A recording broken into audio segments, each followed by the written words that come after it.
everyone. In today's Excel lesson, we are going to discuss some more functions, and they get just a little bit more complicated, but not very complicated.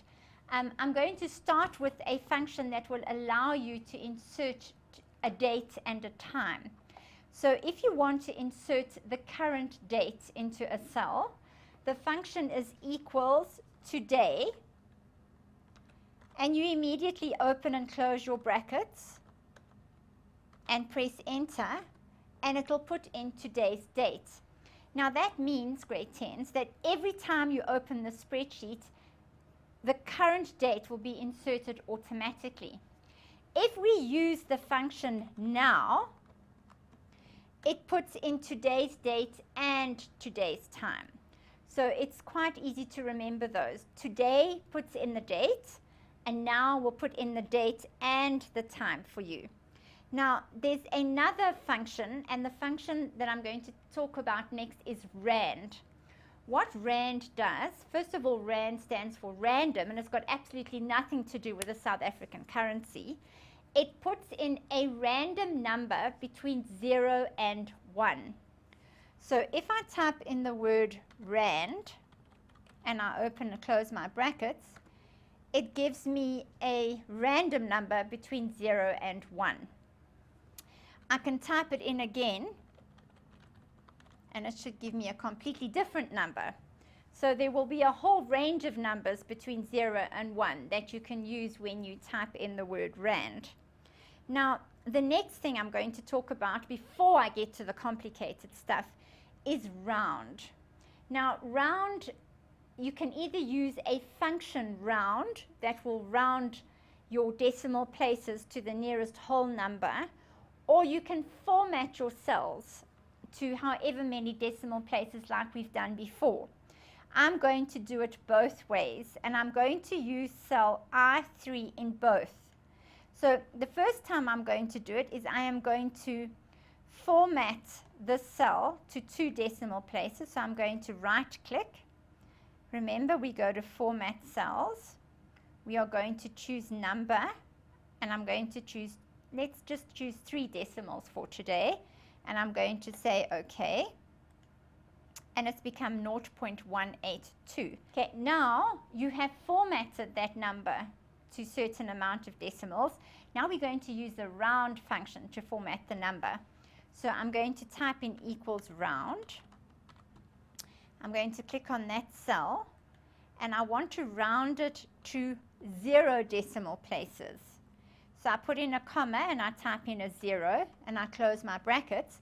So if you have a look at what I'm doing, I am rounding I3, which is this cell, to 0 decimal places. And I'm going to press enter, and it gives me 0 because we've got a 0.16. So if I round it, it's going to give me absolutely 0. If I had to say round up, and to round it up to the nearest whole number, and I press enter, it'll give me 0.3. So it's rounded 0.23 to 0.3. Okay, now we're going to get onto the more complicated stuff, and that is the Countif function. Now, what the Countif function does is it counts the number of items in a specific range. It can be text, it can be numbers, and if you are using numbers, you can use the various operators, so greater than, less than, not equal to, less than or equal to, or greater than or equal to, and I'm going to try and use them all for you today. So the first thing I'm going to do is I'm going to use a Countif with a text function. And what we're going to do is we are going to count how many people have the name Emma. So I'm going to click, I want my answer to appear in cell I3, so I've clicked in I3. I'm typing in the equals because we want it to do a function, and I'm typing in Countif. Okay, now I've got to type in my range, which is B3 to B113. So I've told the computer where to go and look for my criteria. Okay, so I've typed in the range where I'm going to go and look for the criteria.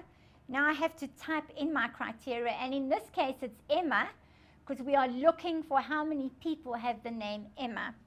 So I'm going to type in the word Emma, and when you type text in a criteria, you must always remember to put the text in inverted commas.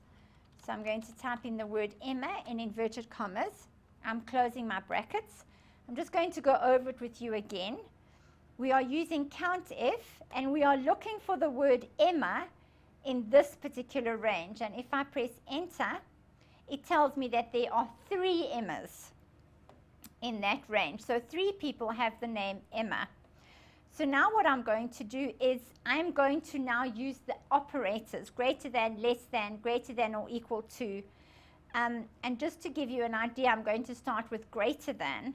So I'm going to say equals Countif. And we are going to look in the C column. So I'm going to put in my range. And I want to look for all numbers that are bigger than, let's say, 50. So again, I have to type my criteria in inverted commas. So greater than 50. I'm going to close my brackets. So I'll just again tell you what we are doing. We are looking for all the numbers that are greater than 50 in the range C3 to C113. And I'm going to press enter. And it tells me that there are 14 of them. So it works similarly with less than. I'm going to look for all numbers in the same range that are less than 25. I'm using the less than sign. 25. Again, I've typed it in inverted commas. And there are 15. Now, this operator means not equal to. So, and it's going to bring up a lot because I'm going to ask the computer to look for all numbers that are not equal to 50 in the in column E.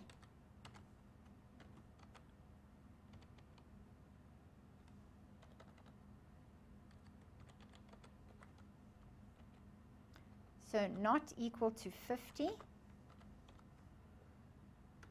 And there are 110 numbers not equal to 50.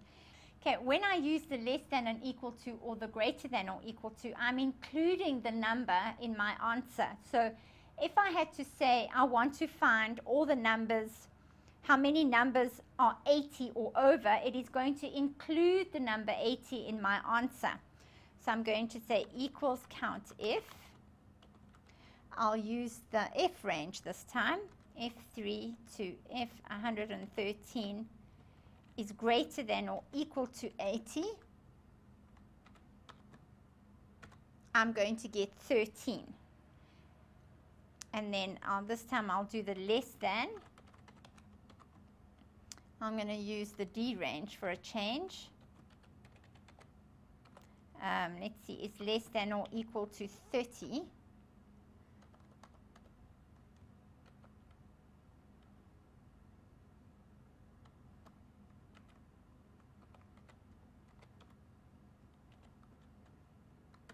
I get 99. So there are 99 numbers less than or equal to 30.